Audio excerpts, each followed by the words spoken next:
Sir भी नहीं। पूजा जी ये सवाल, हाँ पूजा जी ओके माफ कीजिएगा। देखिए दुष्यंत कुमार कहते हैं कि सिर्फ हंगामा करना, खड़ा करना ही मेरा मकसद नहीं, पर विपक्ष का यही काम है पूजा जी।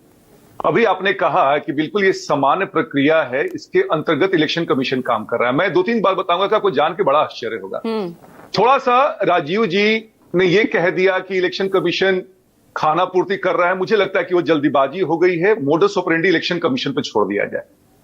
आपको मालूम होगा पूजा जी, हमारे पास बिहार में 8.27 करोड़ लोगों को फ्री अनाज मिलता है, किसी आधार पर मिलता होगा।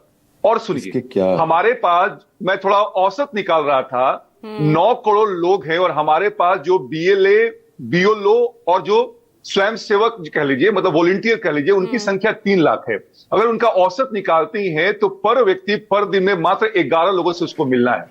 और सबसे आश्चर्य की बात यह है पूजा जी कि विपक्ष जो है इसका विरोध कर रहा है, पर आपको मालूम है आरजेडी ने 47,000, कांग्रेस ने 9,000 बीएलए ऑलरेडी काम में लगा दिया है। तो हाथी के दांत दिखाने को खाने कुछ और है। ये काम कर रहे हैं, इनका काम है बस केवल वितंडा फैलाना। और इलेक्शन कमीशन, हमारी सरकार या इंडिया की सरकार इस बात को जानती है।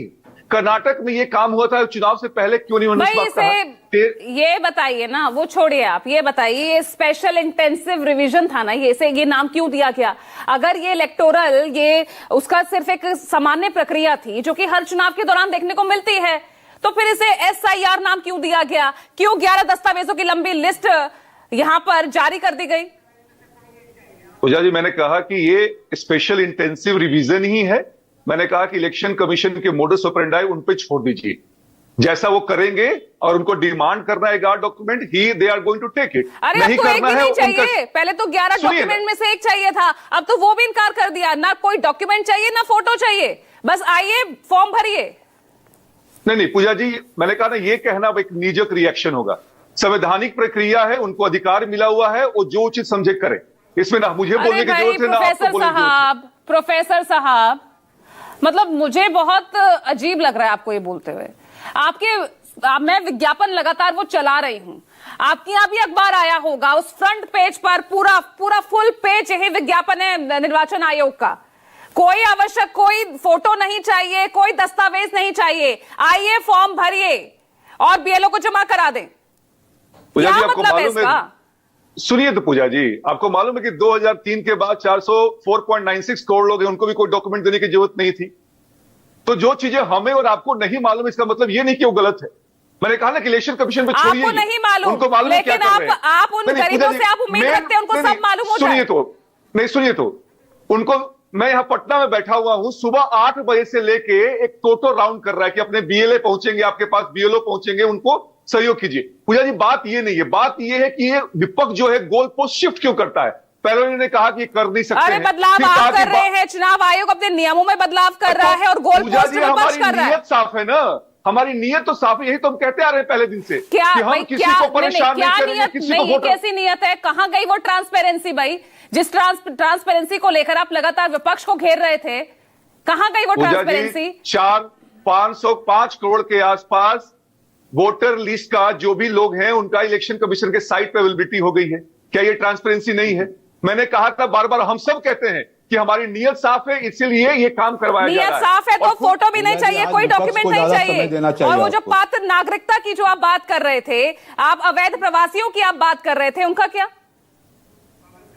पूजा जी ज्योति कुमार सिंह नहीं पूजा जी, मुझे 10 अरे पूजा जी देखिए, पूजा जी देखिए, सवाल कर लिया, अब आप जवाब दे नहीं पा रहे तो मैं क्या कर सकती हूँ? कांग्रेस पार्टी और विपक्ष की पार्टियां आज भी चुनाव आयोग को चिता रही है कि आप बिहार के गरीब जनता और किसानों के साथ आप अन्याय न करें। उनके पास एक ही अधिकार जो संविधान ने दिया है वो वोट का दिया है, उसी वोट से आपको आपके नाकामियों को पर वोट डालकर वो सरकार बदल सकते हैं और अपने पक्ष में सरकार ला सकते हैं। ये आप हक छीनने की कोशिश न करें, ये आपको हिदायत देती है विपक्ष की पार्टियां। अगर आप ऐसा करेंगे तो आपके विरुद्ध धरने होंगे, आपके विरुद्ध हम लोग विपक्ष की जो भी कानूनी कार्रवाई होगी, जो भी संविधान के हिसाब होगा वो हम लोग करेंगे। और भी आपको मैं बताता हूं, जब समरी रिव्यू होता था, रूटीन रिव्यू हो रहा था, तो आपको स्पेशल इंटेंसिव रिव्यू लाने की जरूरत क्या है, मुझे यह समझ में नहीं आता है। इसका मतलब है कि एनडीए और नीतीश अपनी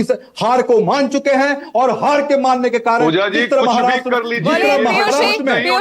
महाराष्ट्र में इन्होंने वोटों को 5 बजे के बाद 45 लाख 40 लाख वोटों को बढ़ाया था, उसी तरह डर है कि बिहार में भी वही करेंगे वो। अब रुक जाइए पीयूष जी, बोले भाई पीयूष जी, क्या हुआ, कुछ कहते नहीं बन रहा क्या? पूजा जी, विपक्ष के नेताओं को गरीबों के लिए चिंता नहीं है। विपक्ष के नेताओं की असली चिंता रोहिंग्या और बांग्लादेशी जो इनके वोटर लिस्ट में नाम है, इसमें कहां से आ गया? डर है कि इनका नाम कट जाएगा। 2024 के चुनाव में वो लोग अरे गरीबों के वोटर लिस्ट से नाम कोई नहीं काट सकता है, यह चुनाव आयोग का स्पष्ट दावा है। और मैं तो पूछना चाहता हूं विपक्ष के नेताओं से, यदि वे सचमुच यदि कोई बिहारी है तो उन्हें डर किस बात की होनी चाहिए? और डर है तो वह बिहारी कैसा, हमें तो कोई डर नहीं है।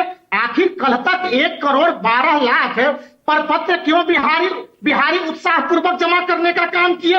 1 करोड़ 12 लाख पूजा जी कल तक पर पत्र गणना पर पत्र जमा हो गए। डिक्लेयर करवा दीजिए ना, डिक्लेयर करवा दीजिए। किसी वार्ड में नहीं ऐसा यार, ये सरासर झूठ बोल रहे हैं, और झूठ बोलकर टीवी में बैठकर पूरे पटना को और बिहार न समझे। बिहार में और भी जिले हैं। होकर के आज बिहार में फर्जी वोटर बने हुए हैं, और यदि चुनाव भाई तो वो फर्जी वोटर वो हटेंगे कैसे जितेंद्र कुमार जी, जब आप ना फोटो मांग रहे हैं, आप दस्तावेज भी नहीं मांग रहे? फर्जी